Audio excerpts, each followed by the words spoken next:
Shop the Sherwin-Williams Memorial Day sale and get 30% off paints and stains May 16th through the 26th. With prices starting at $34.29, it's the perfect time to transform your space with color.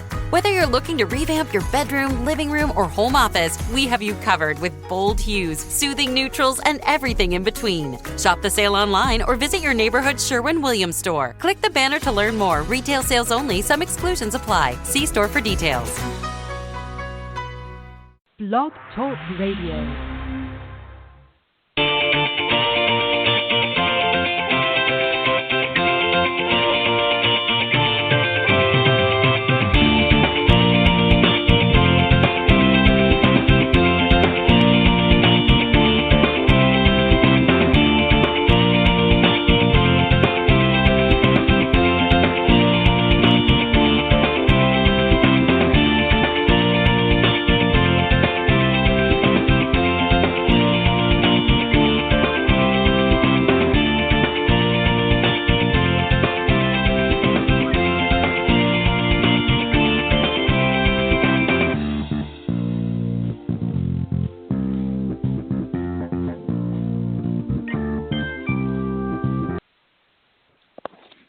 Good evening, everybody, and welcome to Golf Talk Live. I'm your host, Ted Odorico, and we've got a great show for you tonight, the September 7th, 2017. As always, we're going to start off here in just a moment or two with another great round of the Coaches Corner panel.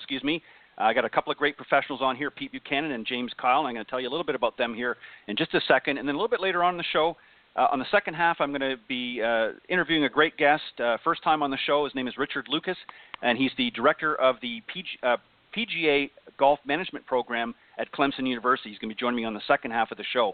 But I want to remind everybody very quickly that if you're just tuning in live for the first time, we are live every Thursdays from 6 to 8 p.m. Central here on the blogtalkradio.com network. Best way to find us, of course, is go to blogtalkradio.com. Up in the search key, type Golf Talk Live, and that will take you to the main page. And for some reason, if you can't join us live from 6 to 8 on Thursdays, not to worry. Just go to that link anytime after the show has been aired, and just scroll down to the on-demand section, and you can listen to the show in its entirety. And all of the previously aired shows, of course, are also there in the on-demand section. So just scroll through, and maybe there's a few that you've missed over time, and maybe you want to hear one again. So by all means, feel free to go to that link.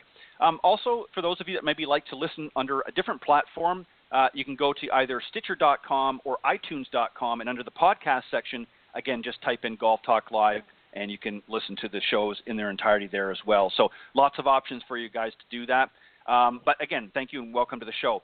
If you want to call in or speak to any of the guests during the live broadcasts on Thursdays, you're welcome to do so. The number to call is area code 646-716-4667. Or you're welcome to email me any questions or comments about the show to ted.golftalklive@gmail.com. And for those of you that maybe are in the golf profession, you don't necessarily have to be a teaching professional or a golf coach. Maybe you're an entrepreneur or somebody that's written a great book that might help some of your fellow golfers out there. If you want to come on the show and maybe air some of your comments or maybe some of the entrails of the book, by all means, feel free to reach out to my email as well, and it's ted.golftalklive@gmail.com. Always update on social media, of course, on Facebook and on Twitter. My Twitter handle, of course, is Ted and Buck CEO. You can find also on Facebook, as I mentioned, under Golf Talk Live blog, or you can just get it off my personal page as well. Lots of great options there. And also on LinkedIn.com, just search under my personal name, Ted Odorico. And as I said, we've got a great show tonight. We're going to be starting off with Coaches Corner. Let me just introduce the guys, and I'll bring them on here as I finish up their intros. Pete Buchanan, of course, no slouch to the Coaches Corner panel. Been on here many, many times. Certainly has fast grown to be one of my favorite panelists on the show. He's the founder and director of instruction and owner of Plain Simple Golf, LLC, which houses the Plain Simple Golf Circuit and the Simple Swing Repeater Training Brace. And with over 30 years of experience, Pete has been simplifying his golf swing philosophy in an effort to make it simple for players like you to play this great game. And first time on the panel, but not first time on the show, James Kyle. He's a PGA professional and owner of the James Kyle Golf Academy. He was also the 2014 West Central Chapter PGA Teacher of the Year, and also the 2012 West Central Chapter PGA Junior Golf Leader of the Year, and also received an honorable mention for the 2011 U.S. Kids Golf Top 50 Teacher. Guys, welcome to the Coaches Corner panel. Thanks, Ted. Good to be here. Ted. Good to be here. All right. Thanks, and welcome, James. Again, I know this is the first time on the panel, but you've been a guest on the show, and I'm glad that you're throwing your hat in the ring, as they say, and going to join Pete tonight and helping some of the great golfers out there that might be tuning in tonight. So we're going to get right into it. Pete, if you don't mind, I'm going to start with you.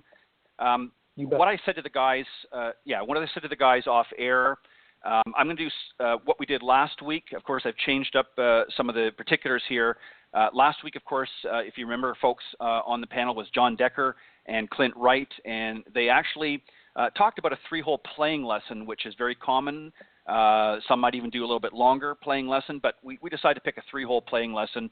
A lot of coaches, a lot of teacher professionals out there do a lot of this sort of thing with their students. It's a great way to help introduce them into the game and also help them with their strategy. So tonight, guys, your students are going to be a 10 to 15 handicap. Last week it was 10 to 25.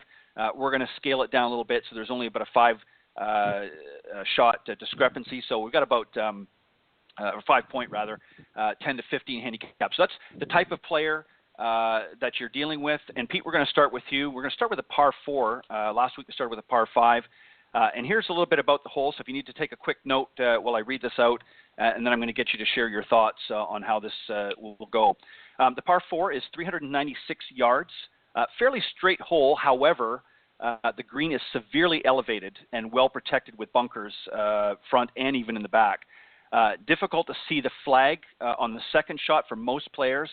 So what I want you to do is sort of given the lay of the land, fairly straight hole as I mentioned, but a severely elevated green, well protected by bunkers.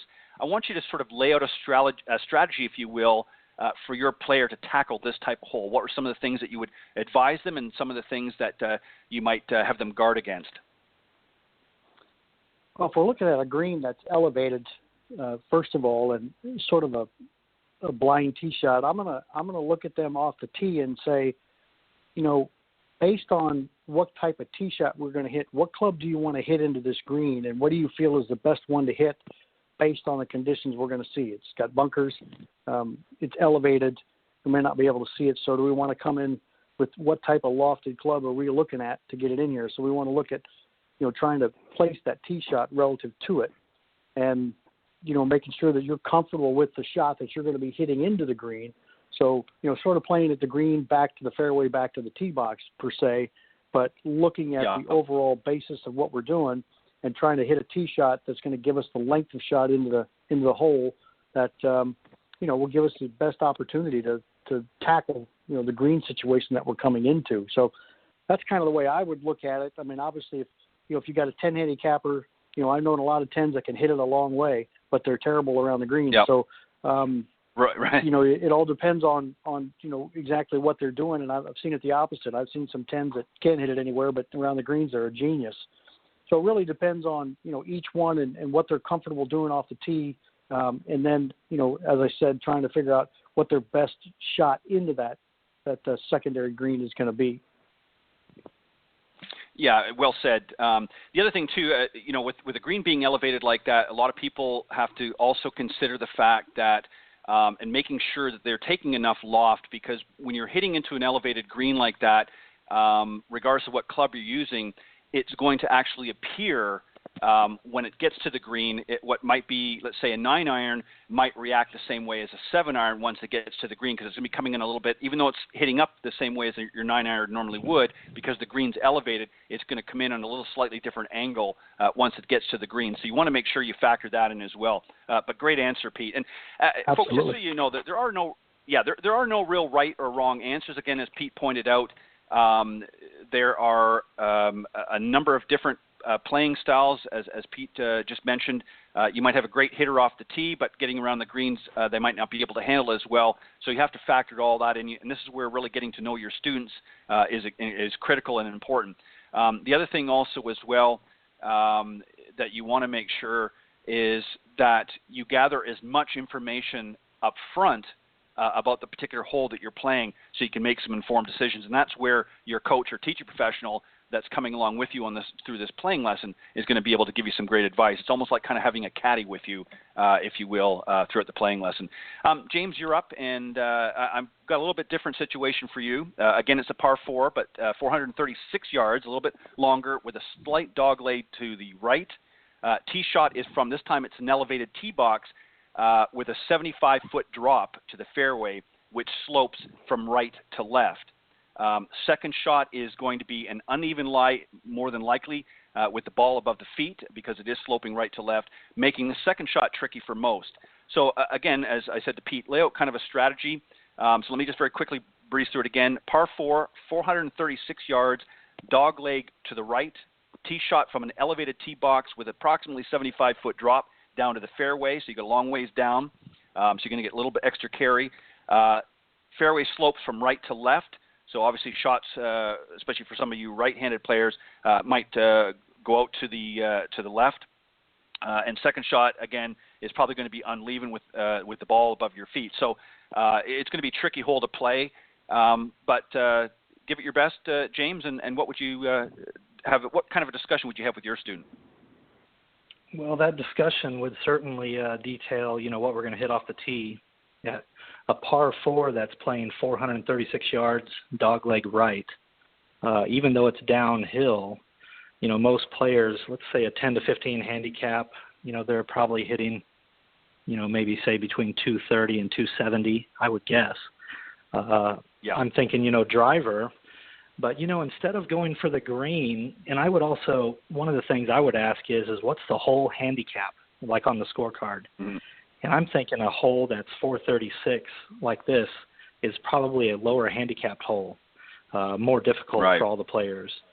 So I'm honestly thinking that, if I have maybe a 10, I might say, we're hitting it down the left side, but assuming, even after a good drive, they're going to have a shot, definitely around 200 yards, maybe 180. So a mid to a long iron in, right? And so I'm thinking even, lots of the players, depending on, what that whole handicap is, I'm actually considering laying up because, the percentage of them hitting the green with a mid to long iron is a smaller percentage. They may end up in more trouble and having a higher score when if they were to maybe subtract 30 to 50 yards and actually on their second shot lay up a little short so they could hit a little half sandwich up there and have a better chance at a par and possibly a bogey, for their net score. Yep, and that's really what this exercise, if you will, tonight is, and same with last week, is really all about. It's about helping the players build a strategy. More often than not, the players look at the yardage and they look at what the traditional par is for the hole, and they say, well, I'm going to pull out my driver, and sometimes that might be applicable. But sometimes there might be a different strategy that's needed to give your players an optimal chance at scoring the best possible score they can get considering their handicap. And this is why, I think it's important for us to really sort of lay out some options for them to help them make informed decisions. So, again, what I said to Pete earlier, James, and I'm saying to you, obviously you as well, is let's look at the whole hole as a strategy. Let's look at it not just necessarily from the tee box to the green, but also from the green backwards. And I like what you said about, instead of trying to go for it in 2, maybe laying up and coming in with a short club. And, again, you might not necessarily make par. You might come away with the bogey, but that's still a good score considering the level of handicap this player is and the difficulty that they're going to be faced with out on that particular hole. So great answer to you as well, and some great thoughts there. Pete, I'm going to jump back to you. This is going to be a par 3. And just an FYI, guys, not all of them, but some of these holes that we're talking about tonight are actual holes of some courses that I know that I've played back home over the years. And so that's why I wanted to throw them in here because I know exactly what to expect. But, Pete, this one here is a par 3, pretty long par 3. It's 215 yards. But it's got some challenges in itself, not besides the length. It's got some teeth to it in the length. But this hole hugs a tree line and fence along the left side, which is OB. So very, very close to that left side. There's water running along the right side and in front of the green, so you got some extra trouble there, and 2 deep pot bunkers front and back left. And just to give you an idea of the size of the green, 30 feet deep and 60 feet wide, so there's a fair bit of green there to work with. What's the strategy here, given the fact you've got OB on the left and you've got some nasty water running the full length of the right side of the hole and even coming up and skirting in front of the green, and then you've got some bunkers as well. Well, looking at this hole, it's not too different from what James was just talking about. How many times from 215 yards are they going to be able to hit the green based on what we're looking at? Out of bounds left, water right side, and deep bunkers. So this may be something that, hey, why don't we just play something down in front of the green that gives us about a 30 or 40-yard pitch up there, and let's take a 3 or 4 and get out of here. Because sometimes trying to go for that particular one, especially the 15 handicapper, at times that might be a straighter faced hybrid or fairway wood, and again, what are the how many times are they going to actually hit the green with that? So again, I think it's, what is the best strategy for this player based on how they hit their shots to get away with a 3 or 4 on this hole? And for some of them, it may be, not going for the green, laying up in front, avoid all the trouble, and then, pitch it up on there and go from there. And also, too, I mean, as we talked about before, if you've got a guy that from 30 or 50 yards isn't very good, you say, you know what, let's go for it. You might have him go ahead and hit it all the way back there. But it depends on the player. But I think in this particular case, I think a par 3 at 215 with, OB left, the tree lines, and with the water and bunkers, it's got to be a fairly difficult hole as well. So, again, I think, 10 or 15s, they get strokes. So, this may be another one where you play safely out in front and then pitch it up and see if you can, get the par bogey and let's move on. Yeah, John had well said, Pete. John had a tricky hole last week as well, one of the par 3s that we talked on the panel discussion. And in his case, there was actually a bailout area to the right. He had water this time on the left with some deep bunkers in front and I believe a bunker in the back, if I'm not mistaken. But there was sort of a fairly large green. So there was, obviously, you could try to go for the center of the green. It was a shorter hole, of course. But there was also a layup or a bailout area to the right of the green, which sort of opened up. So, there was a safe area that the players could hit to, especially for some of the higher handicappers. A lot of guys, unfortunately, even when there's not a lot of trouble, try to go what we often talk to in the industry as a pin seeker and think they got to go for the pin or for a tight shot every single time, and that's not always a smart play. So again, you have to know the lay of the land. You have to get a good feel and understanding of what your limitations are.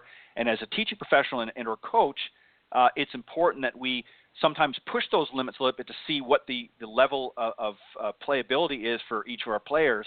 But then we have to make sure that they're making sound, smart decisions when they're playing these holes, because that could very easily, instead of maybe being a par or even a bogey, could turn into a double, triple, or even a quadruple very, very easily with as much trouble as there is, especially if they hit it out of bounds right off Absolutely. the get-go. So great. Yeah, great answer, Pete. And again, folks, for those of you just maybe tuning in a little bit late into the segment here, we're Pete Buchanan and James Kyle, some great professionals here on the panel discussion tonight. We're talking about a 3-hole playing lesson. You'll have to tune into the show to hear the first part a little bit later, but we're talking about working with students that are averaging about a 10 to 15 handicap, and we're doing just discussing some hole scenarios that they might be faced with during a playing lesson. And these two great gentlemen here are giving their thoughts and input as how they would advise and handle their students during this option. And James, we're going to come up to you. I've got a great par 3, and this is actual par 3. The yardage may be off, but this is pretty much a little while ago, of course, the Canadian Open at Glen Abbey. This is one of the par 3s I believe it's on the back nine, 148 yards. The tee box is elevated with a 60-foot drop. A smallish green protected by 2 greenside bunkers in front and a small creek running directly behind. I put the hole, but it's actually behind the green. So obviously club selection is critical here as there are no room for error. no bailout areas, so you pretty much got to go for this. A short par 3, 148 yards, I said, with an elevated tee box, so obviously you're going to get some air time. What are your thoughts going into this hole, and what are you going to talk, what conversation you can have with your student? Yeah, so, a shorter hole, downhill, 148, even though there's a creek in the back, players, even in this handicap range, and I may be wrong on the percentage, but typically 75% of their shots, if they played the hole 10 times, they're going to be short 7 out of 10 times because they'll overestimate how much downhill it's playing. And so, even with the downhill and even with a creek in the back, I'm going to get the real yardage. Like the real yardage on this green is probably playing 160. And I would call that's to the back edge. And then I would ask them, all right, what club would you hit, to the back edge? And, the downhill is probably going to play that distance. So I'm really going to play the real yardage. So the 148 to the middle, or let's say the pin is in the middle. Even though it is downhill, I'm going to ask them to go ahead and play that club so that we're not short, regardless of the fact that there is a creek in the back. I'm going to estimate that they can't hit it in the creek because that'll take a really, absolutely pure shot. And, like I said, as far as they end up short, and it's not just maybe poor club selection, but they don't quite hit the shot as pure as they do maybe 1 out or 2 out of 10 times. So I'm going to assume that they're going to end up short, and I'm going to play it to the back edge. Yeah, and that's a smart play. The other thing, too, that a lot of players, James, and I'm sure you and Pete would probably agree with this, might not factor in things like wind. Quite often on the PGA Tour over the years, we've seen similar shots or similar holes like this where they're hitting from on a par 3 from an elevated tee. Wind becomes a huge factor. It's not always, going to be coming from your back. It might be coming into your face. So that's a smart play, having them to play to that 160 yardage as opposed to 148, because even if they do fall a little bit short, they've got a little bit more drive in their shot that maybe worst case scenario, they might fall a little bit short still, but they're not going to balloon up in the air as easily because they're going to have to take a little bit less lofted club to get to that 160 distance as opposed to 148. So that's a smart play as well. And, you're really, the key thing that really was interesting about both of your comments on both holes was really you took the trouble out of play. And that's really what a lot of your students really need to do, is not to focus on the trouble, but focus on the area of where they want their shots to end up. So they're not sitting and thinking, OB on the left or creek on the right or stream in the back or whatever, or 2 big bunkers. They're thinking about where do I want to position myself to give myself the best chance. Would you agree with that, guys? Absolutely. Absolutely. And this is something that I think a lot of players, especially our higher handicap, 10 to 15 handicaps, a pretty decent player. Still needs a little bit work, but still a pretty decent player. But when you start getting up to 20 and 25 handicap players, the real matter of fact is it's not so much their ball striking ability that gets them into trouble. It's really their lack of course strategy. So taking the players and the level ability, Pete, I'm going to start with you real quick, and then we're going to get into our last hole. Talk about really the importance of course strategy for our 10 to 15 handicap. Why is that important as opposed to focusing on just ball striking ability? I think as you're starting to get into this level, now there's some other things that come into play that they can look at. Where are the fairway bunkers placed on the fairway relative to the tee? What's their typical ball flight shape, and where is the trouble based on that shape? Taking their individual games and, what are their best shots from the fairway? What clubs are they best with? 6, 7, 8, 9. What do they play the best as far as hitting in the most confident, hitting into greens? And so you can start taking a strategy of, placing the ball off the tee in the best possible position for them to use the best club that fits them, the best confidence to play it into the green on their next shot. And, really looking at the overall aspect, I think too many times when you're looking at a golf hole, handicap players see the trouble, and we always play away from it. And so, yes, like you just said before, I mean, all they can see on there is, God, look at those bunkers and that out of bounds. And I'm saying, hey, look at that big space on the fairway over there on the left. You know, so it's getting them to understand, you know, something different and a different view at looking at each hole. And, you know, a lot of times I've gone in, I remember for some of my high school players, I'd go in and get the aerial photos of the golf course before they go play it so I can see it. And just go to Google and get the aerial of the golf course so I can see what they're up against. And then have them build a strategy based on what they see from above so they can actually see the whole hole, see what's out there, see what the yardages are, where they're going to drive it.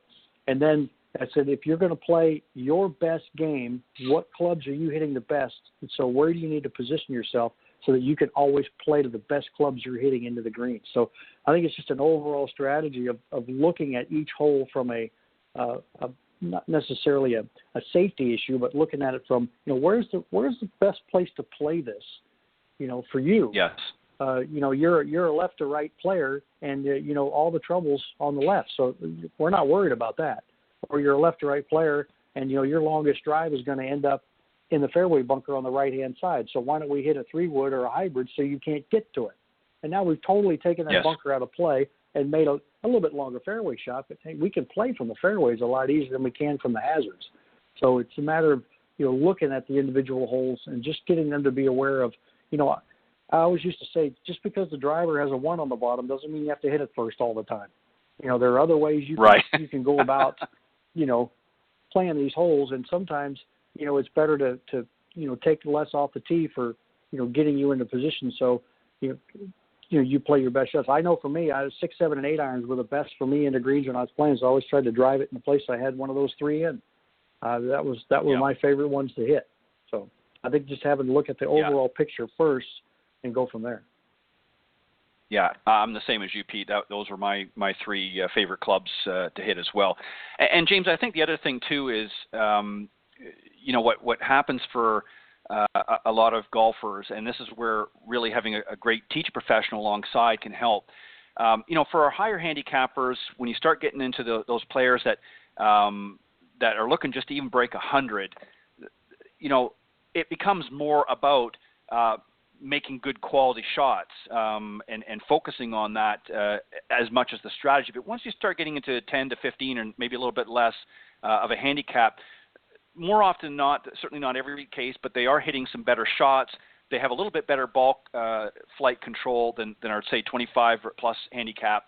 So now it becomes more important to really focus more on strategy than really about ball striking ability. So, you know, not to say that you don't want to focus on it at some point, but that's, I think, more of a concern for the coaches and teacher professionals is let's work more on strategy now that you're hitting the ball decent, as opposed to the other way around when you've got working with a higher handicap player. Is that right in that idea as well, do you think, or would you like to add something to it? No, that's very much true. And, you know, like you mentioned, the higher handicap players, you know, all of the players, even down to, you know, the single digit and zeros, they typically all are, you know, really aggressive approaching their target. And they're always very mindful of their target. And the target, you know, let's just say it's the flag going to the green. And even whenever there's water around or bunkers, you know, and they're, say, 175 yards out, and it might be a, you know, even some 15 handicaps, you know, because not all the lower handicap players, 10 to 15, are hitting the ball that far. You know, the average bogey player, which is obviously a few strokes higher, they're more like an 18. The average is only a 210-yard tee shot. So I find that all the players are going for the green, you know, with woods and hybrids. But at the end of the day, they're extra focused on the target when they should be hitting for more the middle of the green. You know, they go for tucked pins and they end up buried in the bunker, or they're off the green. You know, they might have barely missed their target by 5 yards, and now they're buried in the rough. And so I would say if the one thing I really focus on with players, I try to just get them to hit it to the middle of the green, because then if they're errant left or right or long or short just by 10 yards, they're more likely around the edge of the green. You know, they're not in trouble. So I try to promote that the most. And then, of course, where most players are short, approaching the greens, even with wedges. So even my college players that I work with, I have them, whenever they're getting the yardage, their job is to get the yardage to the back edge, and then work back from there instead of worrying about the middle or the front. And, there's more success. They're hitting more greens as a result. What's interesting, guys, is this. The better players, especially when you're getting upwards of maybe collegiate players or even your tour players that have great ball striking ability, are not going for the pin every time. And yet our high handicap players and amateurs seem to feel that even though they're not hitting worth beans, that they should be going for the pin more often. And it's sort of, you would think it would be the opposite. But the truth is, when you look at most PGA Tour players or LPGA players, they're not going for every pin. They're playing strategy. Sometimes they may go for the center of the green. Sometimes they may even bail out if it's a difficult hole that they know there could be a high cost or penalty ratio. So they're looking at from a strategic, because it can cost them not just money, but it can cost them strokes, which ultimately will cost them money, but could potentially cost them the tournament. So there's a lot of factors that they're involving. So they're kind of doing the same things what we're talking about here, is thinking more about strategy. Where's the safe place to play? What's going to give me or yield the highest return? Look at it almost like an investment. If you're going to invest in something, you want to get the highest return possible on your investment and not go into high-risk stocks or things like that. So, for you amateur players out there, this is why we're talking about what we're talking about tonight, is to give you a sort of a game plan in a sense and a feel to really look and examine each of the holes that we're talking about here a little bit differently. So if you're faced with something similar out there, you're going to stop and think, okay, yeah, maybe I shouldn't go for the green here, or maybe I should lay up over here, or whatever the circumstance may be. Put a little more thought into your process before you step up to the tee box next time. Pete, back to you on our final hole each. This one has got some teeth in it. Par 5, 575 yards. This is going to sound a little familiar. It's not exact, but it's going to sound very familiar. This is a dogleg left, water running the entire left side. Could be an ocean. I'm not going to say whether it is or not. A large mature oak safely anchors the right center of the fairway, approximately 300 yards from the tee. Tee shot has been placed has to be placed just so, or the tree comes into play for the second shot. Bunkers front and back of the green. Kind of sounds familiar. I don't want to say, West Coast, but it could be very similar. But a long hole and certainly an interesting challenge. Let's talk about some strategy here. What are we looking at? Obviously, we got a big hazard to the left. We've got water, a big body of water. We've got a tree out there that, even though most of our 10 handicappers, even 15 handicappers, are not going to necessarily reach, but it's going to come into play at some point. What's the strategy here? Well, I think in this one, obviously the positioning of the tee shot is going to be a little bit important based on the hazard to the left, but it doesn't have to be a long one, because we're going to play this as a 3-shot hole. There's no reason to even look at a 575-yard par 5 for any of these players to think it's going to be hitting 2. So I would play it really safe off the tee to start with. Play something out there that they can hit maybe really safely 180, 190 yards out there. That they can just put, out into the fairway. And, if you hit a second one like that, even if you hit it 190 on the first one, hit it 150 on the second one, I mean, you're still looking at a pretty long ways out there. But, I would still take it from the initial standpoint of, let's get it off the tee first and avoid, any other penalties. I've always said, when you're going to play golf, if there's 14 tee shots, you want to make sure you only have 14. If you have 15, that means you hit one out of bounds, you had to hit another one. So you want to make sure hit it in the hazard. So I would get them off the tee first, and then let's look, if we're 190 or 200 yards out, now let's look at position in the second shot. It's still going to be a fairly long overall motion of a hole, but, it also depends on, from this point, just trying to figure out, those 3 shots, how can we definitely place it? I know the instinct is always to take the driver out and go ahead and, give it a big go. If they're a left or right player, hey, maybe it's something they can do, but still you're looking at, still getting in too much trouble off the tee. So I'd rather get them safely off the tee first. And now let's look from there. What are we going to do? We can still lay up a second shot, that's going to be, up there. And we're still looking at maybe a longer third. Even if you divided the hole by 3, it's still, if you hit it 193 times, you're on the green. But, yep. I still would think, to me, my first go would be, let's take the tee shot. Let's get it out there safely in there. Let's play now we got some room to really play a longer second shot. We can maybe hit a fairway wood that we can, have a little confidence in, get it up there. And we're still looking at a fairly long third shot. But, it's easy to take this hole, and I think as we've seen before, a par 5 that's got a little bit of teeth to it and make an easy 8, 9, or 10 on it. I would be inclined to just back off the tee shot, not really thinking driver off the bat. I'd lay it back just a little bit to give myself some safety out of the fairway. And if we back up far enough from that crazy old tree on the right-hand side, we can still get over it. And plenty of room to get around it. But I would definitely just really, really look at it as a 3-shot hole, but with more safety off the tee first.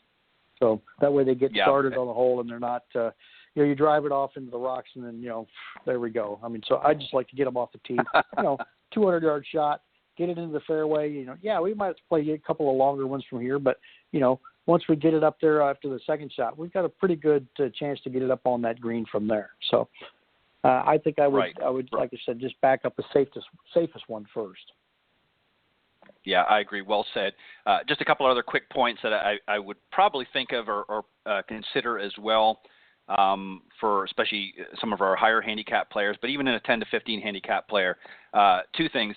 Obviously we want to factor in the shape of the player's shot. Traditionally, if they're more of a left to right, as you said, player, you might be able to gamble a little bit with your longer clubs, whether it be the driver or even a fairway wood or 3-wood, in order to get a good distance off the tee, and you're going to obviously open up into the fairway a little bit, but again, still having some shots. The other thing that I think that for a lot of our higher handicap players, and this really should be on any course, but particularly on this hole, and I was surprised actually, Pete, that you didn't mention this, but let's move them up in the tees. Let's move them up a little bit and even make it a little bit shorter so it's more realistic. 575 yards is. Well, I said, hey, what was the strategy that you would do here? So you could have opened it up. I definitely would have moved them up. I thought hey, you guys are stuck. You got to play this at 575. No, always options, my friend. But you know what I'm talking about. This is something too. Absolutely. I'm just kidding you, but that is a viable option for players to have, because even the best players, 575 yards is a long way. Even if the tour player is hitting it over 300 yards, they're still looking at 270 plus yards to the green. That's a long carry, even for the tour players. So you have to be realistic and know your limitations. So for the high handicappers out there, when you're coming up to a beast like this, unless you're playing in some sort of a tournament that requires you to play a certain set of tees, heck, move it up one tee. But if you've got most courses now usually have 4 or 5 sets of tees, heck, move it up to the ladies' tee if you have to in order to give yourself a fighting chance. Don't try and play it from the tips or play it back far like that just because your buddies are doing it, because as you said, Pete, you're going to run into a 6, 7, 8 or worse if you're not pulling off the shots just so. And you've got even though the fairway is fairly wide and probably receptive, you've got a huge body of water on the left, and then you're putting yourself potentially, if you don't get your tee shot just right, now you've got a huge live oak support in the middle of the fairway that's going to come into play for your second shot. So great points there, Pete, and I just wanted to throw those last ones in. James, I've got an equally difficult par 5 for you, my friend, so we're not letting you off easy your first night on Coach's Corner panel. This one's we never do, so we've been kind of just coasting here for the first 4 or 5 years on the show, and now we're getting into the more serious stuff. But anyways, a 493-yard par 5. As I said, this hole has some challenges to say the least.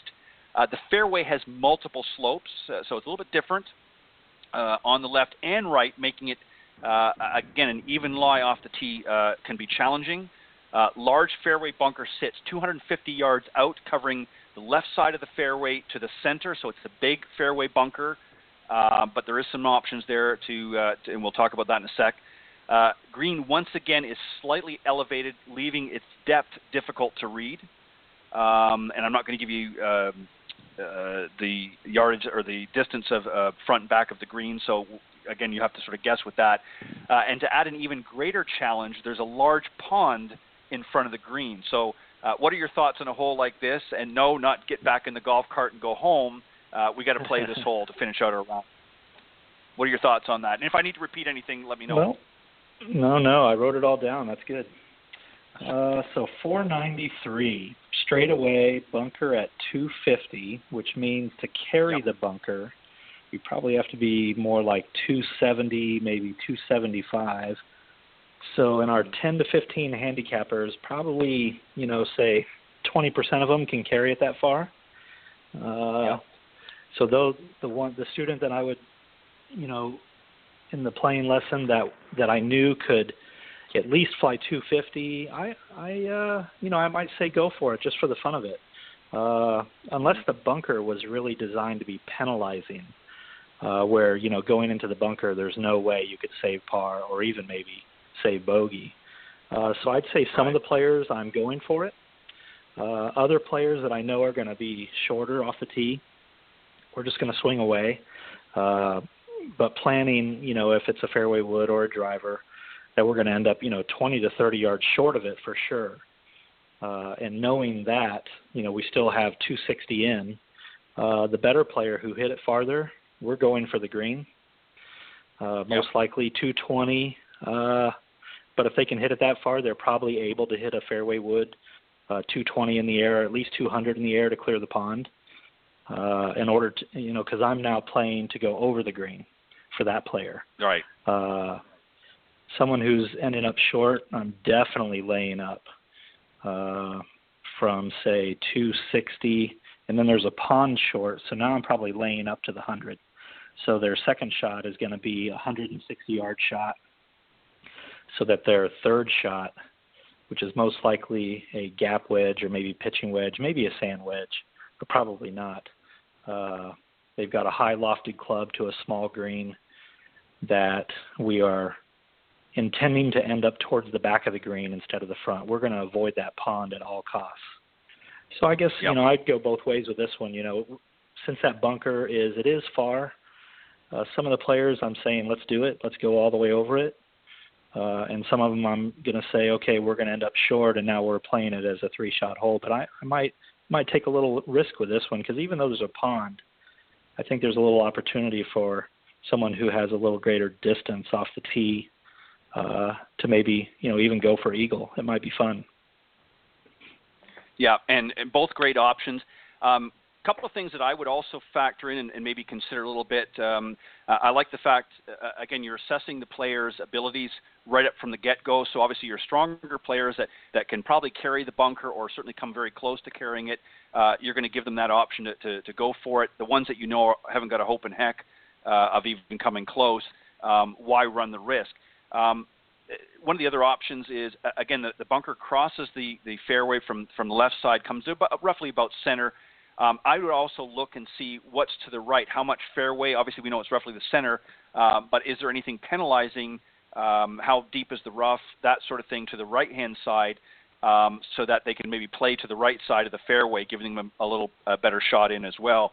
The other thing, too, that you want to be careful with some of your better players is even if they can hit a long way and can clear the pond, you've got to also keep in mind, too, that they're playing to a slightly elevated green. So coming in with a lower lofted club could produce a little bit hot shot. And, again, not knowing the depth of the green, not really being able to see how much depth there is, that's something they've got to factor in as well. So I like what Pete said earlier, too, about kind of getting some overview shots, if you will, of the hole so you can kind of see what's in behind. So there's a lot of things to factor in there. But those are some great strategies on that hole. I think that's bang on for both types of players, and that's really, guys, what it's all about. Is I know for yourselves when you play, whether you've played any sort of competitive golf or just even just on the weekend for fun with your buddies, we all try to put a little strategy in there and think about really what's going to give us the best options and options to play the hole. And even if you're just playing for fun, that's the time really to really work on a little bit of strategy. And I'm going to give each of you just some closing thoughts, and then I'm also let you, because believe it or not, we've almost blown through this hour fairly quickly. But Pete, I'm going to let you go first on this. Just some closing thoughts about a 3-hole playing lesson, what the players should do in your mind to prepare for something like that, and what you do as a coach or teacher professional to prepare for taking your students. Is there things that you ask them? Is there a discussion that happens before you go out there to kind of get a last-minute assessment of what you want to put together as a game plan? And then, James, I'm going to have you do the same thing. Yep.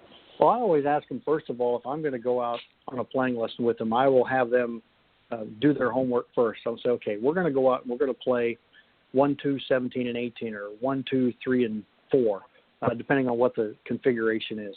And so what I want you to do is I want you to look at those holes. You've played them enough. You know what they're like. Think about a little bit of strategy that you would like to do and how you would want to play those holes. And then when we get out there, we'll discuss what your strategy is, and then I'll sort of give you what my strategy is. Let's see how close we get those together on what we're doing. A lot of times, when you're looking at this level of handicap, 10 to 15, and it's not a bad thing. They always think they're a little bit better than they actually are. So they'll try they'll try a little bit more risk than what they should. But I always ask them, okay, if you want to take the risk, what's the reward? So the reward has to be a really great reward if you're going to take that risk. Otherwise, you're just going to end up, adding to the total.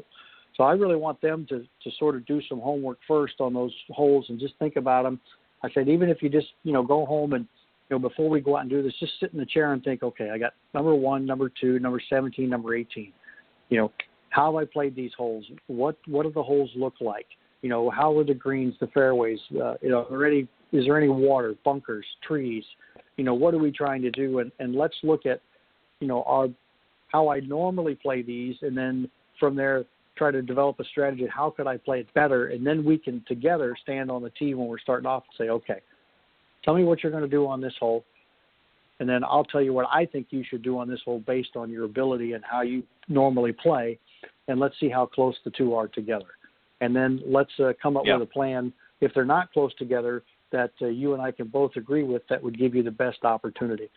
I've always told them, too, going back to the 575-yard par 5, I always say to the players, as far as the length of a shot, a hole you're going to play, if a tour player came to your golf course and they're going to hit driver 7-iron off the first hole, then you need to play a tee box where you can hit a driver and a 7-iron.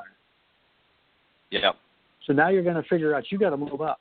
If you want to make it realistic as to how they play, if it's a driver and a 7 for them, find a tee box where it's a driver and a 7 for you.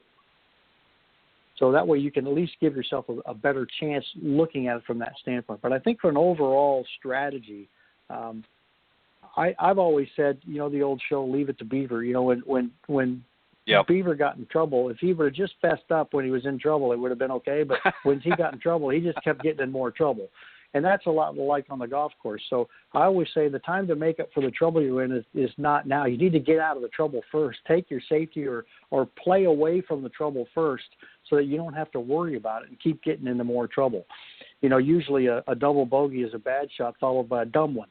And so, it's just you hit a bad shot and you lose focus, and then you play a shot you really should never play.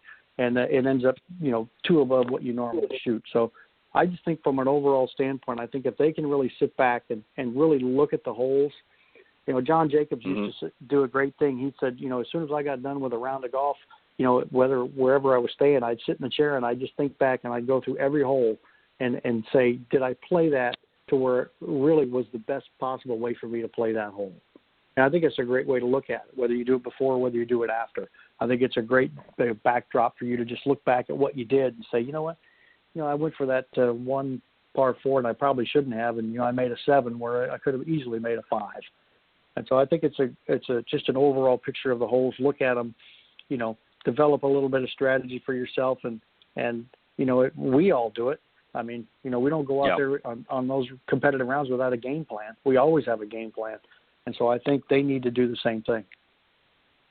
Yeah, and I like the fact that you also said that, let them sort of formulate a game plan for themselves, and you're going to put some thoughts and suggestions together, and then kind of see some commonalities between the two, and then sort of split the difference a little bit as well. Great answer. And James, again, we all try to do what we can to help our students to build confidence. One of the things too, I think, that I would say is probably important is, especially for the first time a student's ever going on a playing lesson, that you want to play holes that they're going to be comfortable with the first time out. You can certainly progressively maybe get them a little bit, maybe the next time they come out for a playing lesson, maybe, throw a few curves in there just to get them challenged. But I think to just give them a level of confidence the first time out, I think is also important, just to not overwhelm them the very first time they come out for a playing lesson. Thoughts on that, and then what you try to do to help your students gear up for a playing lesson? Yeah, so for me, I actually do a lot of playing lessons every week. And, of course, you have to deal with players that are on the course already. So sometimes when you're going out there, where you really want to go, sometimes you're not able to. But with that said, I have a unique, I shouldn't even call it unique, but my little way of doing a playing lesson, 3 holes. I try to do a par 3, a par 4, and a par 5. And I have the player play 3 balls. So it's like we're playing 9 holes. And the 3 balls, though, let's say it's a number 1 ball, 2, and a 3, they have to tee off with a different club with each ball. So maybe, if we start out on the par 3, let's say, at my course, I have a finishing 9 that is a par 3, a par 4, and a par 5. So I go out there a lot and, whenever nobody's there.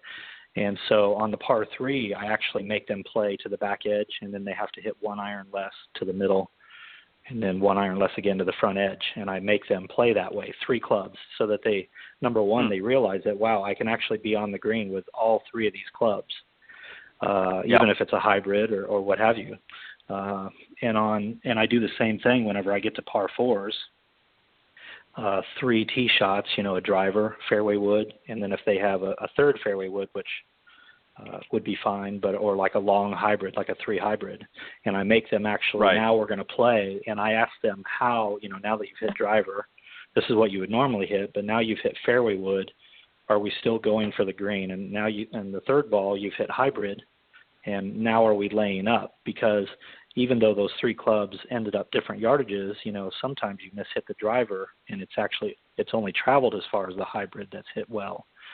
So I make them play those different yardages in so that they're playing different and not just doing hitting the same club.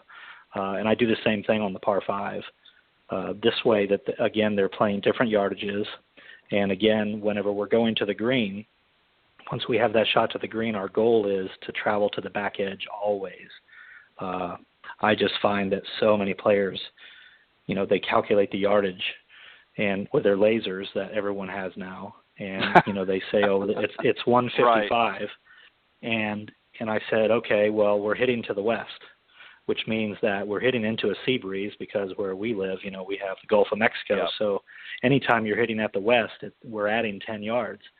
And then they don't realize that the shot is actually a couple degrees uphill. So now we're adding another 5 yards. And now we have a 170-yard shot instead of 155. But it's amazing even how many scratch players don't calculate that as well.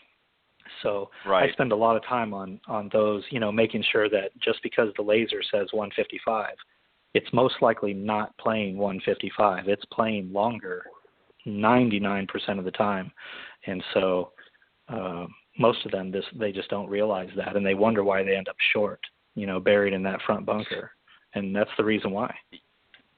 Yeah, and I like that strategy that you do, James, as well. And it does a number of things, obviously what you just talked about, but it also shows them not only some different options, but also different results. In a given round, they might come up short on a green, so they need to know, okay, what are my options here? Or I might, not hit my drive as well, but I know I can get the same distance with a hybrid or even a fairway wood. So it gives them a lot of different options to think about, but it also gives them a lot of different situations that they can now on each of the holes that they can figure, okay, if I get myself in this position, I know that I can, and then they can proceed on based on what their options are at that particular time. So I like the fact that you do that. One of the things that we talked about last week, and I don't know whether you guys do this or not, and again, depending on the course that you're working at the time, and how busy it is during that particular playing lesson, but one of the guys last week was faced with a situation where his player actually hit it OB or potentially hit it OB. Did he make his player hit a provisional? And, obviously that may not always be an option because you've maybe got groups, pushing from behind and you're trying not to hold things up. But at least going through the motions and explaining that this is what would normally happen in a case like this, would be required or what you would do. And because the truth be known, guys, a lot of people don't realize some of the process out in the golf course, how to handle themselves, and especially newer players may not know they're supposed to hit a provisional or that they should be hitting a provisional. So these are discussions that we need to be having with them as well, as opposed to just club selection and what we think they should or shouldn't be hitting. They need to know how to react when they hit it out of bounds or when they hit it into a lateral water hazard or whatever the case may be. They need to know what the proper etiquette is or proper way to handle it so that when they get faced in those real-time situations later on down the road, they're going to be well informed on how to handle those situations. Because, the truth of the matter is, like you said a moment ago, James, even when you were talking about the distance and that, even some of the scratch players out there are looking at, again, thinking they have one yardage when in actuality it may be a different yardage. So, having all the information up front and having it available and making informed decisions is probably the best way that we can equip our players to get out there and have some fun. It's not all about ball striking. That's certainly an important component, but it's also making sure that they're well informed and have a good strategy or plan in place when they go out and play. Guys, I want to thank you for coming on Coach's Corner, particularly you, James. I know this is your first panel. I hope you enjoyed it. Thank you. And look forward to having you again on some future panel discussions. And we're going to get Buck Myers to join us on some future ones as well. I'm going to send him the schedule tonight after the show, so hopefully he'll join in on a few as well. Perfect. So, James, I'm going to let you go first. Yeah, let the folks know if they want to reach out to you, how they can get in touch with you, and anything else that you quickly would like to share with the audience. Okay. My website is jameskylegolfacademy.com. And in person, I am located, I operate out of a club called Eastlake Woodlands Country Club in Oldsmar, Florida, which is a great facility, 36 holes and a wonderful short game practice area. And also online, everything's on my website. And Ted, thank you so much. This was a lot of fun. Perfect. Well, I'm glad you enjoyed it. And as they say, welcome to the club. Pete, my good friend, always a pleasure to have you on. As I said in the beginning, certainly you have become one of my favorite on the panelists, and I know we've had some great discussions over the last several years, and always look forward to you coming in and adding your thoughts and input into the panel discussions. Pete, just remind everybody, I know probably most of them know off the top of their head, but how can the folks reach out to you? Well, I appreciate that, Ted. It's always a pleasure to be on. They can reach me at planesimplegolf.com. That's PLANE for the plane. My website's got all my contact information. I'm a great golf course and practice facility at the Quarry at Crystal Springs in the St. Louis area, actually Maryland Heights. So it's a great place to come out and practice and play. They can just look through the website, face-to-face and online instruction. I do both.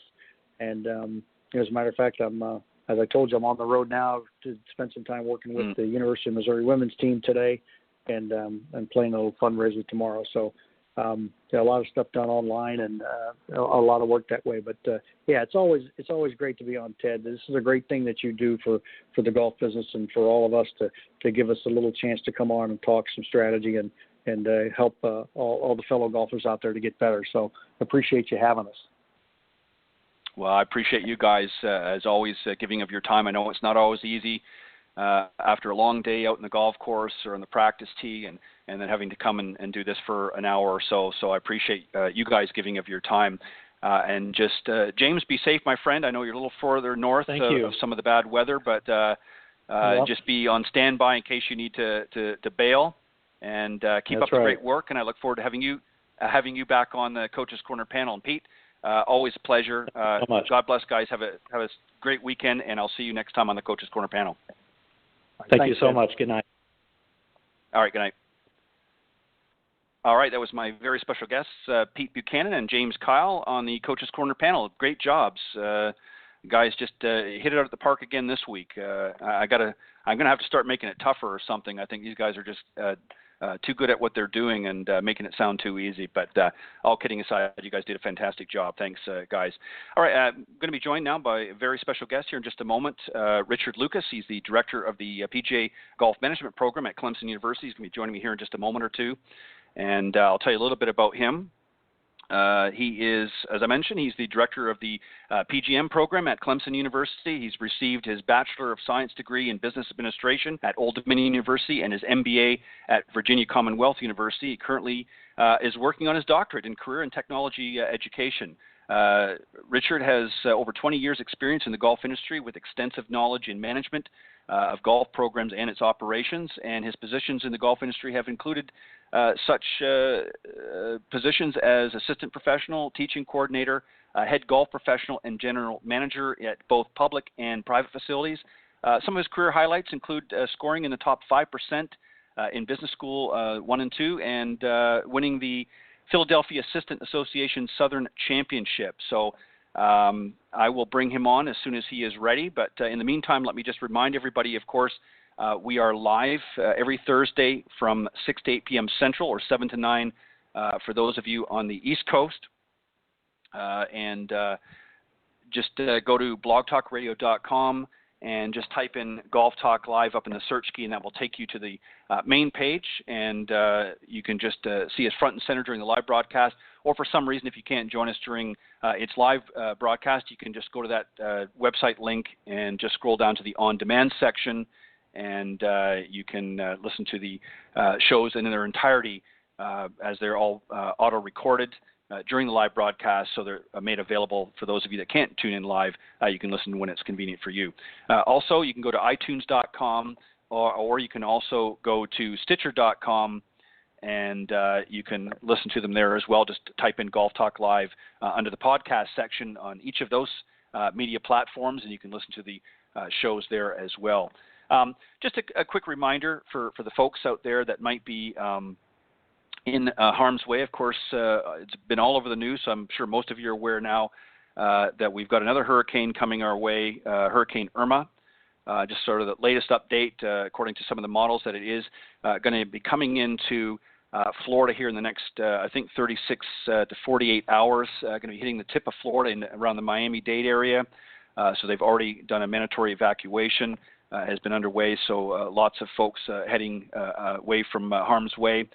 And the most recent model has it tracking up through a good part of the state of Florida. I'm fortunately up in the northwest part, just about 2 hours east of Pensacola, so I'm out of hopefully most of harm's way, but I'm going to be hitting the trail tomorrow night after work and getting out a few hours away just to be on the safe side. But for those of you that haven't thought about it, you need to make preparations to get to a safe area.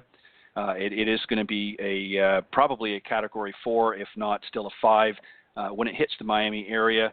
And even by the time it gets up to northern parts, it still could be a pretty healthy Category 3. And also, as I mentioned last week, obviously there's still a lot of devastation from Hurricane Harvey. A lot of the folks out in the Texas area, of course, are trying to dig out from that hurricane. And some of you might be wanting to know how you can participate or how you can help. And as I said, you've got to be diligent and careful where you sort of allocate funds and things like that. There, unfortunately, during this time, in addition to some great organizations, there's also folks out there that can take advantage of you. So I always suggest that you reach out to some of your main organizations like the Red Cross. So if you go to redcross.org you can search on there, and they'll give you some great tips on how you can become involved or maybe allocate some funds to help those in need. So do that, and in short of that, certainly reach out to your local council or your local government offices. They too also have websites set up or areas that they can direct you to. If you want to do that, just stay away from some of the social media sites that may be popping up through Facebook and Twitter and some of these other ones asking for relief if they're not a reputable organization or if you're not familiar with them. Again, do your due diligence. But our thoughts and prayers go out to not only the folks in Texas that have mustered through Hurricane Harvey here over the last week or so, but for those that are in line with this most recent Hurricane Irma. Be safe, be smart, and do what you can for those of you that are in a position to help folks. Many people have reached out to a lot of my friends and so forth that are going to be potentially in harm's way and offered some relief. So certainly feel free to take that up. I've already read out the information about my next guest, so I'm just going to bring him on. It's Richard Lucas, the director of the PGM program at Clemson University. Of course, that's the PGA Golf Management Program. Read out all of his great points. So I'm going to bring him on, and we'll begin the discussion with my special guest tonight, Richard Lucas. Good evening, Richard, and welcome to Golf Talk Live. Okay. Well, thank you, Ted. Super excited for two reasons. I'm looking forward to having a great discussion, and of course, my good friend Clint Wright, who I know you know from the Carolinas, actually helped me set this up. He said, "This is a man you want to speak to and have on your show," so I wanted to make sure that I did so, and I'm looking forward to it. So I'm sure he's listening tonight, but if not, I'll make sure that he listens to the recorded version later. Richard, one of the things that I want to share with the audience a little bit that may not be familiar with the PGA Golf Management Programs, particularly what Clemson has to offer. So first off, let's talk about what is a PGA Golf Management Program, to sort of give the parameters of what's involved in the program, and then we'll talk about how maybe those that are interested in getting into it, how they go about do that, what are some of the requirements. So first off, let's lay it out. What is the PGA Golf Management Program? What's it about? What's involved? And what are some of the things that one can expect to do while they're in the program? Okay, so PGA Golf Management Program, obviously, we're one of 18 programs across the country, and I'm a little older, so we didn't have these programs when I was coming up. It's a pathway to PGA membership. So it used to be the old apprentice route. In Clint, if he's listening, he was like the first at Ferris State, but we've grown the program from Ferris State to 18 programs. So I know he's listening. So and so we have one at Clemson, and what it does is students can come in, obviously get their bachelor's degree, but also they can complete the PGA requirements towards PGA membership. So, they do all the work activities, they do all the exams, they do the PGA curriculum, they do 16 months of internship, and then, they have to pass the planability test. And so combined with a bachelor's degree, and at Clemson, it's kind of a combined recreation management and business management degree. And then they also complete everything that the PGA requires, and they become PGA members upon graduation. Wow. Now, give me a little. That's incredible, and I like the fact that you are offering that. Now, obviously, you mentioned it. There are other areas across the United States for those that are maybe living in different states and things like that. How long has this been available? Programs across the country. Yeah. Right. How long has this been available at Clemson? When did you first have this program? Well, we started in 2001. I've been here since the inception of the program, so about 16 years we've offered it. Oh wow, that's great. Now, for those that maybe aren't familiar with some of the PGA program, what's in it? I mean, you mentioned some of it, but can you be a little bit more specific for those that maybe aren't familiar with it, maybe have an interest? What are some of the things that they're going to be doing? What exactly are they going to be doing in the program, and how long is the program running?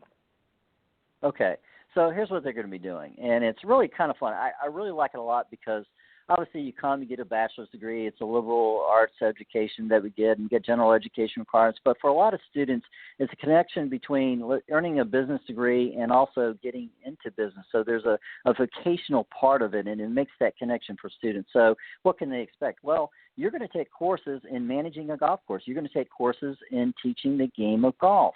And that's really kind of cool. So my job is, I was a general manager of a golf club, so my student takes financial accounting, right? That's what you have to take a business degree. So what I do is I take that financial accounting and say, here's how it applies to a golf facility. And so that's really kind of cool. And so they kind of say, okay, you see debits and credits. So, well, what does all this mean? So I bring out a financial statement, a balance sheet, an income statement. Here's what it looks like at a golf course. And this is what you're going to be doing someday. So it kind of breathes life into that accounting course. And, of course, they're going to take courses in management, human resources. Okay, here's what that looks like, and here's how you organize a golf business. And then, of course, on the other side of it, we have 3 other courses on how do you teach golf. And so, how much fun do I have? So I will teach accounting one, and then I'm on the lesson teaching them how to teach golf. Right. Okay, I was a director of instruction. So, okay, how do you start somebody who's never touched a club, doesn't know anything about golf, and, okay, let's teach them how to play golf. Go. So I get to do that class too, and I do it. And of course, the other professors are jealous. So I'm out on the lesson tee teaching the course, and then in the classroom. So they're awful jealous. But anyway, the professors can be jealous of me. I don't care. So anyway, I'm a golf pro. That's right. You're having fun, and that's so it's a pretty cool job. I have a lot of fun. And so what the students can expect is, some intense courses on how to teach the game and how to manage the game of golf. And then, we take it from there. And between the 16 months of internship, they're ready to go when they graduate. Yeah, and that's fantastic. And I like that, that they're getting a broad spectrum. A question I would have is, and obviously I'm sure you had to have had some examples of this, especially since you're getting some folks that may be coming in that maybe have never played golf or are not that familiar with it. Obviously, you may have some students that are maybe very proficient on the business side, but maybe not so on the teaching, or vice versa. How do you, what do you do in a case like that? Let's take the first one first. Let's talk about the business side. Maybe they're very strong academically that way, but maybe not so much on the teaching side. How do you curtail that? Okay. Well, first of all, you have to have an 8 handicap or less to get in the program. So almost 100%. So almost 100% of my students played high school golf. Okay, so they're pretty good players coming in. My average handicap is 4. So, but as you know, just because you know and you're a pretty good golfer doesn't mean you can teach the game. And so, as a teaching pro myself, we got to start from square one. Okay, so we do the teaching triangle: what to teach, how to teach, and when to teach it. So the sequencing part. Okay, so let's start with the basics and say, okay. All right. So first of all, we start with, okay, what do you teach? We teach the fundamentals of the golf swing. So the laws of the principles of the golf swing, 5 ball flight laws, and what are these key fundamentals of the golf swing principles. So the old laws, principles, and preferences, we start there, and then we build on it and say, okay, all right, so now you have a foundation of what to teach, but how do you teach it? So what does a lesson look like, and how do you deliver it? So we've got that pretty much down, but then I teach lessons in front of them. So it's a pretty cool class. So what I do is I say, okay, I'm going to teach a golf lesson to somebody who's never played golf before, and if I don't get them hit in the air and get them better, well, then you probably want to drop me as an instructor. So I put myself out there. So I'll teach 4 or 5 lessons in front of them, and they get to Q&A me and say, Rick, why did you change the grip? Why did you do this? Why did you do that? So, I love that class. And so that's what we do. And, hey, how do you learn how to – it's experiential. So, obviously, we can do the book work. Okay, here's the fundamentals. Read this, read that. Read the mental side of the game. Read, the biomechanics. Get into the flight scope and the TrackMan. We do TrackMan U. And so they have a foundation of the technology. But at the end of the day, you got to teach golf lessons. So they do work activities in conjunction with the class. And guess what? I watch them teach and critique it. There you go. So they get the feedback and say, okay, here's how you can improve, how you can get better. So it's a combination of really hands-on. You're going to teach a golf lesson and do the book work. And so between the two of it, you're a 4 handicap, but guess what? Teach a golf lesson. Okay. Yeah, right. Well, and that's so you get out there and do it. Yeah, and that's right. And that's the thing is, anybody, especially if they're book smart, can get in there.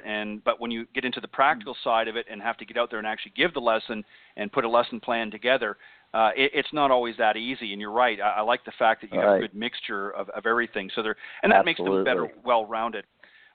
You made an interesting comment about some of the equipment that they might be facing, whether it be TrackMan or Flight Scope and things like that. And that sort of rolls into the next part of some of the golf industry, some of the current issues. One of the concerns that's happened over the last decade or so is sort of the implementation of a lot of technology. I don't know whether you Yeah. go down at all to the PGA show or not, but it's just technology every year driven we have here a for the booth. last. Absolutely. Yeah. Yeah. Right. So you know what I'm talking about. Yes, but I a lot do. of the pros are starting to realize that there needs to be a balance. There's been a lot of technology, some of it great, some of it not so great. Right. What are your thoughts on technology, and how do you, and we'll use your students as sort of guinea pigs, how do you make sure that they find a happy balance, that they don't get too technology driven and get too absorbed up in the numbers and things like that, and still stick with the principles of teaching? How many hours do you have? Okay, so that's a whole lecture on that. I'll do several lectures on that in the classroom. So, absolutely. Okay, so we start with Mike Malaska, who has a great YouTube video in finding that balance. Look, I love the science. I love the biomechanics, but you're teaching a human being. And so at the end of the day, there's a human factor involved in all this. So it's I give a whole lecture on this, and I start with Mike Malaska. He gives the balance. Mike will honestly tell you, say, look, I love the TrackMan, the body track, and I got involved. I didn't get better as a teacher. So understand the science, understand the biomechanics, understand TrackMan. It's great information, but at the end of the day, you're teaching a human being. You got to make them a better golfer. And so we talk about that, and we say, look, you see the numbers, you look at the numbers, and you see what it says, but all the numbers can get kind of confusing because you're teaching this person that maybe doesn't understand the numbers. But here's the thing, is we don't want to produce students that use the technology as a crutch for bad teaching, and that can happen. You can whiz-bang the student, you can look at all the numbers, hey, I got TrackMan, and in fact, you're not a very good teacher. You're relying on the technology to kind of whiz-bang and, wow, look at this, ain't I cool? Well, you know what? Is that student hitting the ball better? And that's what you have to get them doing. And so, yeah, absolutely. So we like the numbers, but we tell them, look, the TrackMan and all that, it's just a tool. That's all it is. Yes. But you got to get that student better at playing golf. And so it's interesting. I go on internships and I talk to the Dale Kestners and all the teachers. What did they have them read? Well, maybe Seymour Dunn, maybe Sam Snead, maybe. So that's what they're telling. Say, look, you got to get them to feel the golf swing. So let's not throw that out the window. Let's use the technology where appropriate, but wait half a minute. We need to swing a golf club, and we need to get them to how do they feel the golf swing. The computer isn't going to tell them that. So yeah, we have to drive that balance, and I drive that home very, very, very much. And I've got several YouTube videos. All the great instructions say, look, these guys understand the balance of it. They'll use the technology where appropriate, but a beginning golfer or somebody shooting 100, they really don't need it. There's a few things you can do to make them a whole lot better. But at the high level, when you're teaching a one handicap, then it really comes into focus because they understand the technology, understand the numbers, and then you can really help them with it. Yeah, and well said. And one of the things that I think that really has happened, and it's you're starting to see a little bit of a trend in the teaching side of things now, and going back the other way. Right. But for a long time, even a lot of the coaches got caught up in the numbers and through the the excitement and the hyperbole, if you will, right, and thought, well, this is great. But then when they're trying to translate that to the students, as I always say, their eyes are rolling in the back of their head like a slot machine because they don't know what the heck you're talking about. And it's exciting and fun. And, I had a great teacher professional was on the show a few years back, and we were talking about this very topic. And, in the discussion, we said, what do you do as a coach if the power goes out or the batteries die in your technology? If you're relying solely on that technology and you've got nothing else to back it up. I mean, that's a real – I mean, seriously, if you think about it, that's a real possibility. Power goes out. Storms happen, power goes out. Then what do you do? So, you have to have some basics and, as you said, the fundamentals in that. What about else in the industry that have you seen? Let's talk about some of the things that you like that you've seen, and maybe talk about some other things that you don't like that are currently happening in the golf industry. Oh, boy. Okay, so very broad there. I would try to narrow it down a little bit. Okay, yeah, so what are the things that – well, let's start with kind of the negative, what we don't see.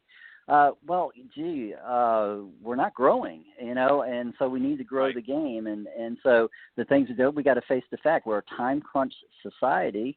You look, we've done all the surveys and, why aren't you playing more golf? Well, it's time and money comes up.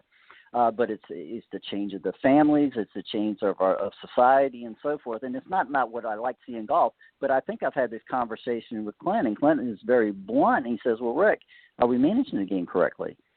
Man, we need to take a look at ourselves. And so what are we doing to get more people in the game? And are we doing it? I don't know. I hear about, the PGA Junior League. It's pretty good, but I don't think we're doing all we can to manage the game the way to grow the game correctly, and we're trying to figure all this out. A lot of great ideas, this and that, and these are great discussions I love to have with Clint. But hey, it's a great game. It's a lot of fun, and how can we grow it and make it better and reach out to people who haven't played the game or people who are interested in the game? But here's the bottom line. Here's what I don't like seeing. So we have, 3 million golfers coming. We do pretty good, junior golf, and 3 million people come in the game. 4 million leave. Why are they leaving? Yeah. Well, we got to survey them, connect with them. But the other thing is, too, and what's really puzzled me, and I don't quite understand why the amateur and the professional, why don't we work together? For instance, lapsed golfers, the 4 million that leave, it's probably a core golfer or somebody who's not playing. Why don't we get the database from the Carolinas amateur body and say, okay, give us that. You have all of these people who've had handicaps. We're the ones that didn't sign up for handicaps next year. Give it to the golf courses. Let's email them. Say, hey, why did you leave? Hey, here's a series of free golf lessons we need to give you. So we need more cooperation at that level. And but then again, the golf facilities themselves, are we reaching out? And here's what I find. So you ask the average golf facility, how many emails do you have of the golfers who play your facility? Huh? Yep. How many emails do you have? Huh? Okay. Right. So let me go, and I go. I get a sub at Mike's Subway. So I have a sub there. It's right down the road. Oh my goodness! I swipe my card. You get a discount. Oh, Rick, I get an email from Mike's to come back again. What golf course does that? There's a few that do. The Roy Casper Golfs, the Golf Man. There's a few that do that. It seems to me if I purchase something at a golf course, I should get an email. Thanks for coming. Wow, we love you. We just, what can we do for you? You love the game. Here's some guys. How many golf courses are doing that? So we got to get better. The idea that we build a golf course and they're over. We've got to market and be just like everybody else. I mean, if I can go to a Subway shop and get more connection to them than my local golf course, something's wrong. Yeah, and that's a great point because you're exactly right. I think there's a few things. Number one, what we talked about a few minutes ago with the technology, I think, has scared a lot of people away, too. I think there was too much technology that was sort of rammed down the students, and out of frustration, you've got a handful of folks that have left for that reason. Obviously, there's an aging population of golfers that, that maybe just don't have the time or whatever, the ability anymore, and they're not going to break 100 anymore, so they just figured, well, I'm going to give up. Time is a big one as well. Not just so much time going to the golf course, but family obligations that take away some of that time that they once had, maybe to go out and play golf. They've got other obligations, whether it be health or children or what have you, that they've got to deal with. But you're right. The lack of marketing to the general public stinks in the golf industry.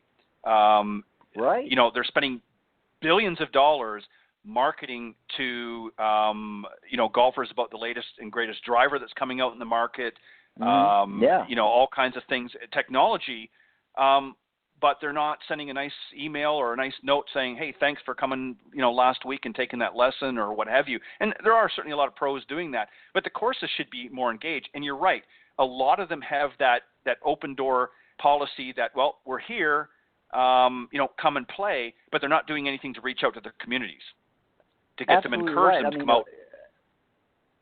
Yeah, exactly. So a bowling alley. So yeah, that's true. I mean, a bowling alley. So you open up a bowling alley.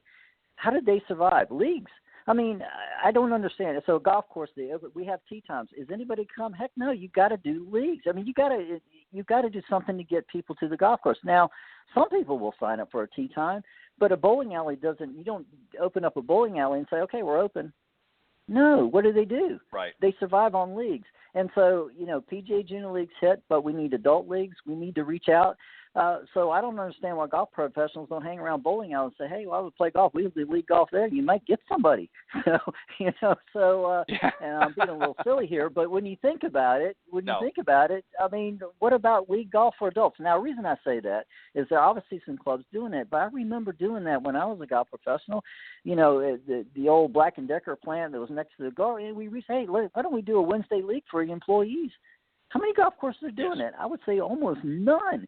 Why don't you go to your local corporation that's nearby to you and say, hey, we'll do a league for you 3 days. So how many of your employees play golf? Well, not many. Well, guess what? We'll get you playing golf. How many do you have? We have 300 employees.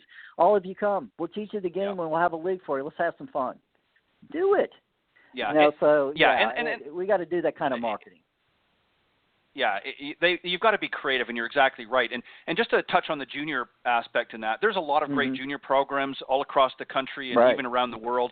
But in all honesty, a lot of them are feeder programs into whether it be collegiate or even into golf out on tour, which is fantastic. You need to have those too, but not everybody's going to be a tour player, or not everybody's going to have the ability to play collegiate golf. They just want to go out there and have fun. So one of the things that I've always thought, much to what you just talked about in leagues, is look at hockey, for instance. Hockey has, the professional level, but they also have what they call house leagues, which is just, your bare bones, just sort of basic, but it's for everybody to play, where they can play some competitive golf and whether it be a league or what have you. But you're right. They need to do more of things like that in the communities, reaching out to corporations, as you said, and not just corporate events, but corporate leagues. Get their employees engaged. Happy employees are happy workers. So they need to get creative. You're exactly right. I think we're on the same page there.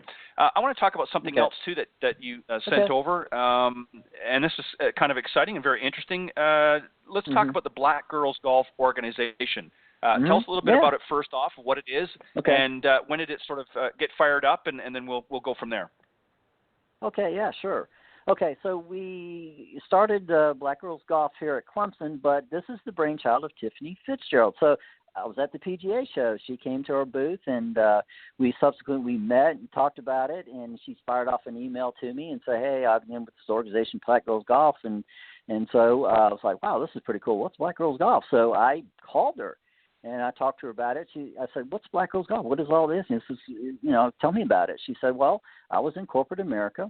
And obviously she's black female, and I kind of, was in corporate America, and I understand, I kind of listened at the water cooler talk, and all the guys are talking about golf, and they're kind of networking this. She's like, well, I kind of feel left out. I'll take up golf. So she took up golf, and she's like, wow. And then now she felt part of the group, so she could talk the talk and get in with the corporation, play golf with the guys. And she says, like, you know what? Golf is a great networking opportunity. So when you look at the informal networks in a corporation, golf brings that. And she's like, she got inspired. She's like, well, so Tiffany, being black, she goes to the golf course. She's like, God, nobody looks like me. She's like, I need to do something. So she started Black Girls Golf Organization to help female, obviously black women who are in corporate America learn how to play golf so they can get into those informal networks, play in the corporate outing or the employee, and get involved in it. Don't kind of sit back. And so she started the organization. She has 3,000 women and in different countries who are obviously African American women who are interested in playing golf. Sure. So I learned all this. I was like, Tiffany, what's going on? This is kind of cool and all that. And I was like, so we got to talking. I met her in Atlanta, as the organization is, and we talked about it. I said, well, Tiffany, I have little to no diversity in my program. I bet all these women have daughters. She said, well, they have. No, of course they do. And I said, okay, let's do this thing. All right, so we do a summer scholars program where they get to test out Clemson for a week if they're interested in golf management. I'll bet some of them are high school golfers. Let's get them to Clemson. She said, well, let's do it. Yep. So we started Black Girls Golf Summer Scholars Program. So the interesting thing about it, and as you know, in most of all our PGM programs, we have hardly any diversity whatsoever. So we had 25 students come on campus who are high school golfers interested in golf. Most of them were black. Wow. How about that? So we reversed it. So, in all of our programs, we may have one or two African-American students, female students. Again, female, in PGA, let's get more females involved. Well, they're a minority in terms of, regardless of skin color, trying to get more females into the golf profession and being golf professionals. So So this was encouraging, and so we just partnered together. She's the brains behind the whole thing. I just partnered with her, and she's done a fantastic job, and she's helped me bring in some diversity to my program. And so it's very exciting. We had a great time. And so, our goal is to be, to get, obviously, they're 9th and 10th graders, to get them here at Clemson. So that's what we're working on. So to become golf professionals. So that's great. And that just really goes to the point you talked about a few minutes ago, and that is, here's somebody that found a void and filled a need by creating an organization. And this is really what the industry as a whole needs to start doing. The LPGA, don't get me wrong, the LPGA does a fantastic job in helping to grow the game, but they're kind of behind the 8 ball a little bit because the rest of the industry isn't really doing enough to help. I mean, when you look at the percentages compared to male teaching professionals compared to female, it's very, a tilted scale. And I understand, it's been predominantly a male sport, but again, the information that needs to go out there through the golf industry is not so much a technology-driven, but a people-driven, and getting people excited because there's a young lady, Tiffany's realized, hey, it's not just about a fun and interesting game, but it's an opportunity for business, for people that are, executives or even small business owners that want to expand their business to getting involved with their clients. And, from a business standpoint, you bet. Where else can you have your client's attention for a few hours other than the golf course? Most sales calls are lucky if they're 20 minutes long, maybe 30 minutes if you're doing a presentation, but you can have them for as little as an hour, 2 hours, or 3 or even 4 hours, depending on what you want to do. And there's all kinds of options that you can have for clients or organizations such as what Tiffany's running. Just on a quick side note before I forget, I would love, and maybe you can shoot me something after the program or the next day or so, I would love to reach out to Tiffany, maybe have her come on as a guest at some point in the show, and if you want to come back with her and talk to her, I think it'd be a great idea to give her some exposure. So She's I would dynamic. appreciate. Oh, absolutely. She's fantastic. Yeah, we'll do it. Yeah, I would love that. Now, in addition to that, the scholar programs, Nat, your students are going to be involved in the teaching aspect of it as well. Tell us a little bit about that. How's that going to work? All right. So we started Black Girls Golf Summer Scholars to get, obviously, female African-American students in our program to be golf professionals, but we just took it to the next level. So we said, okay, this is pretty cool. What about the black students, female students on campus? Okay. So we do a player development. Obviously, part of the curriculum is do a player development program. So we started Black Girls Golf University. We just got it approved. By the way, we're a official university program at Clemson. It's called Black Girls Golf. And so what we're going to do is my PGM students, we're going to teach all of the females, many who want to join, the female African-American students, if they want to join the organization, reaching out to learn how to play golf. So when they graduate, it doesn't matter. You're an engineer? Okay. Well, so we'll help you in your engineering career. And if you want to go work for Ping, you'll know something about golf. You can interview for the job. If you're a business student, we'll teach you how to play golf. And then when you go into your business career, you can network and be comfortable around golf. So we just started the program. We're doing it this semester. Obviously, this is a partnership with Tiffany, and it's her brainchild. And so we're just, hey, Tiffany, use us. We'll teach all of these female students how to play golf. And so we call it Black Girls Golf University. We're a club organization. And so all of the female African-American students on campus who want to learn how to play golf, we'll teach you how to play golf and help you with your career. And so we're growing the game. So they're going to get, they're going to love golf, I hope. We'll hopefully do a good job teaching them. And so we're going to use Clint. We're going out to Woodhaven. So we got the perfect idea. We got a Clint's listening. Clint, guess what? We're coming. And so we're going to go to. He loves it. He loves it. Oh heck, he's all about it. So we'll go out to Woodhaven. We'll go through the par 3 course that he's got out there, and we'll teach these young ladies how to play golf, have a lot of fun, grow the game, get them involved in golf, and kind of go from there. So, and of course, Tiffany's helping us. And so what we're trying to do is do it at our university, and then do it across universities across the country. So we'll start here, and there's some other universities that have already reached out. They've kind of gotten the wind. What are you guys doing? We're doing Black Coast Golf University. You can do this too. So we'll grow it and go from there. Wow, what a great model too. I mean, obviously you're doing this at your university now, but to already have before really you've gotten your feet wet. You've already had other universities take an interest in it, so obviously they see the potential for that. That's fantastic. Like, wow, and this is really what something like this. That's cool. Yeah, and that's really what it's all about. And this is how you're really going to grow the game. One of the things that disturbed me a little bit, and I don't want to jump off topic here, but for just a second, but over the last few years, one of the ways that for some reason the industry in their infamous wisdom decided, well, we're going to have great discounted golf rounds, and all of these organizations, Golf Now and others, came out and just slashed prices like you wouldn't believe. Systems, that's another lecture. They come in. Well, we're going to, I know, we're going to grow the game, and we're going to get people out to your golf course, and it did to a certain degree, but it ended up putting a lot of them out of business because their bottom line fell literally out at the bottom. Right. So. They've, as we said earlier, they've got to be more creative, and I like some of the initiatives that you're taking with, and obviously the Tiffany has brought to the table. Is there anything else that you see currently in the industry right now that maybe you'd like to see change or improved upon?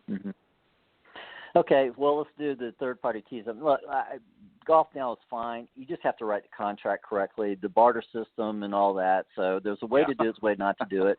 And so, interesting enough, I met Sydney Mack. She is a lawyer in Atlanta. She happens to be black also, but I met her, and she came in and gave a lecture. She actually writes the contracts for golf. That's her specialty, writing contracts for Golf Now. And she played at Howard. She's a very good golfer. Her sister, Mackenzie, who is a very good golfer, she helped me teach my summer scholars.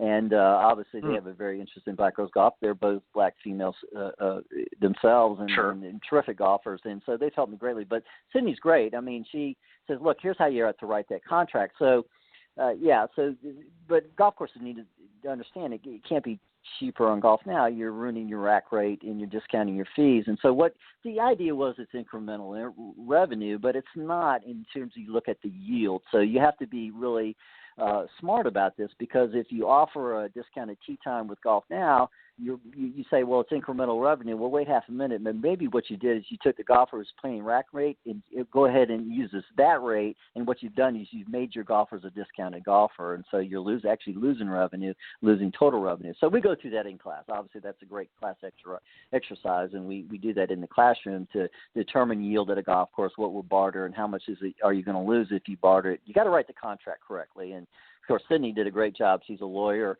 and that's what she does. Yep. That's her specialty. And she gave us a great lecture. How do you write that contract? So the golf course that does want to get on Golf Now. Now, I'm not saying that it can't be good. It can, but you just have to write the contract correctly so to make sure that it is incremental revenue and that you're adding to your bottom line. But here's the key. It's not just the incremental revenue. It's the database. So if you book a time on Golf Now, you're a Golf Now customer, not a customer of your golf course. But wait half a minute, they're paying your golf course. That's the big issue. Whose database is it? So you've got to make sure that everybody that books a tee time at your golf course is now your customer, and it's now your database. So it goes beyond just incremental revenue and yield. Sure. It is the information you need to make sure that you, as if somebody books a tee time via an online system, well, you want their email. And you want to be your customer, not Golf Now's customer. So that's the big issue. But anyway, that's I can go into a whole 2-hour lecture we go through in class in golf operations. Yeah. But we may have to have you golf operators. So that's what we do. So obviously that's what they learn. Yeah. How do you do that? Yeah, how do you make sure you protect your website, and what website should you have, and how do you protect your rack rate? Yeah, I may have to have you back on the show, Richard. We'll have that as a separate discussion, because you're right. That could go on for a couple of hours. Yeah, let's talk about pro shops. Long discussion. We can do that. Yeah. Go ahead. Yep. Let's talk about pro shops. I mean, I know this is something obviously I'm sure you talk about in your program as well. You know, traditionally, obviously, pro shops, you carried some incidentals. You had, your tees if you need be, or an extra sleeve or two of balls or whatever. But also they got into some of the other equipment and things like that. With a lot of the competition that is out there, is it smart for a course to be expanding, considering the competition that's out there now, or should they maybe do away with the pro shop, not entirely, but maybe reorganize it and think a little bit differently, because they're competing against some big box stores that sell equipment now, and they can sell it a lot cheaper. Right, exactly. And I know that they've had their struggles too, but is this something that courses need to rethink their business model on that area as well? Of course they do. They need to rethink. Again, another lecture. Okay, so it's a lot of fun. These are the conversations we have in the classroom. Absolutely, and the students we love this. So I was like, okay, what should we do? Is it unreasonable to partner with Dick's? Okay, so really we had these discussions. We're like, okay, what should we do? I said, we're a public golf course. We're struggling. We're getting $3 a round in the golf shop. Let's give up. Well, wait a minute. So where are they going? They're going to Dick's, right, to get their equipment cheaper. Okay, so let's partner with them. All right, so let's do this. Say, Dick's, okay, you now own my pro shop, but wait half a minute. So everybody comes to Dick's, you promote my golf course. So there's ways to do it. So you can do a partnership, or I don't think you should give up. No, you need a pro shop, and of course the private clubs are doing. You've got I was just at Baltusrol visiting my students interning there. Well, they're doing just fine in the pro shop. That Baltusrol label does pretty well. But your average golf course out there, what can he do? Well, no, don't give up. No, so you have to look at equipment and teaching. Actually, when I think about it, golf pro, if they're smart, can have the advantage because they sell equipment and all that. Now, obviously, the margins have gone down, but you're selling equipment, you're improving golf games. And so you're building your reputation. You come to get the equipment there. And what you do as a golf professional now, you don't stock sets or anything. You stock demos, and then you sell off the demos and do that. So you can still do that. Right. I think you can still sell the golf goods, the soft goods, and you got to have balls and gloves and all that. But yes, the competition's out there, and so if I'm next to a Dick's or whatever, I'm going to just partner with them. And for me, so if you're running a golf course, and what's the bottom line? It's green fees. So if Dick's, so let's say that Dick's sells to one of your customers or whatever, and you send them over there and say, hey, I don't have this product. Dick's has it. We're a partner with them. Or if they go into Dick's and they sell a product and they say, hey, by the way, the golf course down the road, just to let you know, they've got some coupons there. You might want to go play there and try that driver. So there's ways to do it. You have to be creative. And so here's the thing is, you got to understand a golf course. Cross-marketing and golf course and a golf shop, be honest, now is an ancillary income. What do you want? You want members? You want greens fees? So, if you don't make the great margin on the golf shop, but don't give on it, partner, be creative, and use the golf shop to drive rounds. And so that's what you have to do. It's being creative and cross-marketing. So these are great discussions in the classroom. So it's fun stuff. Yeah, and this is, I think discussions that really the industry has to have. And I know that they come up with, like you said earlier, they come up with their stats and they come up with all of this information and that, but then they don't do anything with it. They report it and they say, well, by the way, this is why the numbers over here are dropping. But then they come out with sort of half-baked ideas, and they don't really, it reminds me of a large corporation that, everybody at the top sort of making the decisions, but they're not asking the frontline people. And I think they really need to be more engaging, and not just with the superstars that are in the teaching end or the players or on the PGA Tour. They need to be talking with a lot of the frontline people, both LPGA and PGA and other organizations as well, and saying, what's some of the feedback, what's some of the, the comments that you're getting, and then take a better look at things instead of just sort of saying, well, we think we should do this, and then it trickles down to everybody else, and we're left to clean up the mess. And that's unfortunately what happens with a lot of industries, but has really happened with the golf industry. It happens with golf. So Ted, go ahead. I'm sorry. No, I was just going to. You're go absolutely ahead, right. I agree with you 100%. So I go to the PGA show. Who's the person that's going to speak? Jack Nicklaus. Well, don't get me wrong. I love Jack Nicklaus, and he'll talk about the golf industry. Okay. Well, why don't they talk to Tiffany? Okay, so that's the thing. So Tiffany's got 3,000 black women who want to play golf.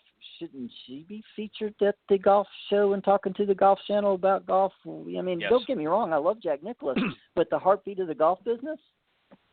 Okay, and I'm not knocking Jack. He's terrific. Don't get me wrong, exactly. But you're exactly right. The person. Yeah, it's the celebrity who gets up there. It's the tour play and all that. Well, what do you think of golf? I'd rather listen to Tiffany. I'm where the rubber meets the road. You're exactly I'd rather right. listen to Clint. I'd rather listen to Clint Wright, who's running a par 3 golf course. Quite honestly, Clint, if you're listening, because we have great bias. But anyway, no, yeah, I see what you're saying. What about the person where the rubber meets the road, who's doing the lesson and he doesn't have a TrackMan, but he's teaching golf, trying to grow the game, and he just went to the bowling alley to see if there's any golfers over there. That's the person I want to talk to. And so we need to talk to those folks too. And it's great to talk to Jack Nicklaus. Don't get me wrong; he knows a lot too. But anyway, I get your point. Yeah, and it's great. I'm the same as you. I love to hear Jack, and enjoyed watching him over the years. And I know he has a lot of great insight and input into the game still. Absolutely. But you're right. There's a lot of we're trying to tap into another generation, if you will, and they need to be relatable to that generation. One of the other problems I think that the industry has battled against, and that is the perception of golf as a general. And I'm not talking about the stereotypical, it was a white man's sport, or it was this rich game, male dominant, whatever, rich man, that type of thing. But one of the other issues is the only exposure that most people get is tour players. Right. They see all these on TV. They see all these tour players, and the first thing that goes in mind is, well, I'm never going to be that good, or I can't. I'm never going to be able to build. And so right away, they're kind of, looking at sort of the higher echelon, or the top 1% of the golf elite, and already they're kind of behind the 8 ball because they're not relatable. So, we need to see more people, like you said, like Tiffany and others that are up-and-comers that are starting in the industry, that are trying to grow the game, and I hate to use this term, but more of a grassroots level, than the guys that are making $20 million or $50 million a year in endorsements and playing on the PGA or LPGA Tour. I mean, they're important too, and they play a role, but we need to also and this is one of the reasons why I do the show that I do on Thursday nights, is to give a lot of those folks a voice, because this is broadcast worldwide. I get people from all over the globe that tune into the show every week, and that's one of the reasons why I get people like Clint and I get people like yourself that have something to share that can let the folks know that it's not just tour players out there. There's other folks in this industry as well that are doing things, that are doing some great things, and that's what it's really all about, is sharing that information and that knowledge with everybody else out there, and not just how well somebody played in an event last week. And that's something too that's been a disappointment with the Golf Channel. I mean, I love watching some things on the Golf Channel, but it's predominantly been a tour-driven network now. You don't see a lot of. I think they're getting better though, but we'll see. Yeah, they're starting to come back. But I'll give you a good example. Whether you like him or not, one of the folks that I used to enjoy watching when it first came on was Peter Kessler. He had a nice sit-down interview, the fireplace, crackling in the background, and you felt like you were in the room with them. Right, exactly. That's right. I got to get Peter on the show. But you know what I'm saying? But there was that sort of an intimate sort of setting with even some of the best players in the world. You just felt like you were right there with them. But now it's become a almost like an ESPN sports desk, and it's just not. And even some of I like Michael Breed, and I like some of the others folks that are on there. Michael's terrific. He's a great guy. There's no ifs, ands, and buts. But there's a lot of other folks out there in the golf industry that you never see on there. You don't see any of the discussion. It's become a corporate machine, and that's the downside. That hurts the industry is, again, it has that taint of untouchability that resonates out there. You've got some great stuff going on at Clemson, and you guys had a big win this past week in the SEC, so you got to be on a high with that. I'm talking about football. Okay. Well, yeah, of course. We love a little football here, so we're doing our PGM tailgate. We're getting ready for that on Saturday. We're bringing Auburn in here, so we live, breathe, and love some football here. So, so we. After I get off the phone with you, I got to go buy some hamburgers and hot dogs for my golf management students, because we're going to hang out and we're going to take Auburn to the woodshed here, we hope. So, but absolutely. So man. It's exciting. I mean, winning the national championship and all that does for the university, and Right. Good time to be a Tiger here at Clemson. We're loving it. It's good stuff. Well, I gotta confess, I'm a War Eagle, so I'm gonna be rooting, but I'm gonna be rooting for your Tigers. I knew it. Oh, jeez. Oh, my goodness. Oh, well, y'all have a great team. But you come into Death Valley, and I will tell you something. When you're on the 10, 15-yard line where the student section is, illegal procedure. We'll be yelling, baby. I know. So come on and bring it. So no, it'll be good. It's great. Auburn's a great program. Yeah. So I don't know. It's going to be a tough one. You guys are good. So we'll see what happens. I think we have a little edge at Old Tiger Town, but we'll see. Yeah, you got an edge, but yeah, it'll be a good game. Well, Richard, I want to thank you very much for coming on Golf Talk Live. Yeah. I enjoyed the conversation, and you have a lot of great thoughts and ideas, and you're running a phenomenal golf management program there at Clemson, and keep up the great work. And maybe what we'll do, in addition to, like I said, I'd like to get Tiffany on the show. Maybe the next time I have you on, get some of your students, if they're available, to come on as well and talk a little bit about some of their experience going through the program, what they find difficult maybe and challenging, and maybe what what they would like to see happen in their careers down the road. So we'll have a great discussion there. But Rich, I want to thank you for coming on tonight on Golf Talk Live. Enjoyed it, and I appreciate all of your thoughts and input to the show. Okay, take care, Ted. Thank you very much. All right. And go Tigers. Right. Have a good evening. Which one, right? That's right. Take care, That's buddy. right. Thank you. All right, you too. All right, bye-bye. Bye-bye. All right, that was my very special guest, Richard Lucas, the director of the PGA Golf Management Program at Clemson University. And a quick shout-out to Clint Wright. Of course, he's been a regular guest here on Golf Talk Live, especially on the Coach's Corner panel, one of my favorites. Among the panelists. Clint, if you're listening to the show, thank you very much, my friend, for help setting this up. Enjoyed the discussion tonight with Richard, and I look forward to hopefully having him come back again in the near future. And again, just one more final thank you to the guys on the panel, Coach's Corner tonight, Pete Buchanan and James Kyle. Thanks, guys, for doing a terrific job. You handled the questions like the true professionals that you are. So thank you for all of your thoughts and input to the show. But I would be remiss, of course, if I didn't thank all of you, the listeners worldwide, for faithfully tuning into Golf Talk Live each and every week. I truly do have a great amount of pleasure and enjoyment of having a number of highly talented coaches, teacher professionals, authors, and entrepreneurs that have stopped by the program, and it's really through their participation and guest appearances that have helped make Golf Talk Live a first-class show. Also, a quick thank you to some of the sponsors and some of the supporters of the show. Mr. Jonathan Laird from South Coast Golf Guide. Go to southcoastgolfguide.com is the website, and you can learn more about the guide. Of course, it's a great publication that's made available several times a year. It's not monthly. It's a quarterly guide and houses many of the great courses from the southeastern part of the United States, literally from Texas right over here to the northwest part of Florida, and all points in between.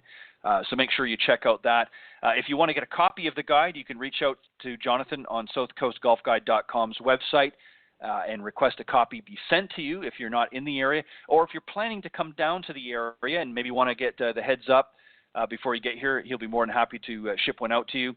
Or when you get down here, if you want to see what some of the courses that maybe you haven't played before that are in the guide in some of the areas that are in question, then you can go to most of your local golf courses in the area in Alabama and Florida, Alabama, Mississippi, I believe Louisiana, and as I said, over in parts of Texas. You can go into most of your golf shops there, or I believe Edwin Watts also carries the guide as well, and many of the here on the beach in Northwest Florida, a lot of the large condos, facilities, and hotels. Some of them carry them as well, so you can get a copy there. So thanks, Jonathan, for all of your continued support of the program. Meredith Kirk, of course, a great LPGA professional from out in South Carolina and Myrtle Beach area. MeredithKirk.com is her website. Go and check that out as well. She's a great teacher professional. If you're planning a trip to Myrtle Beach, you might want to give Meredith a ring, and she'll help tune up your game for you. Nikki and Tiffany Litherland, thank you very much for all of your help in spreading the word. Nikki, of course, is a great golf professional as well, and his lovely wife, Tiffany, have been big supporters and fans, if you will, of the show for several years now. and they continue to help spread the word. So thanks, guys, for doing a fantastic job.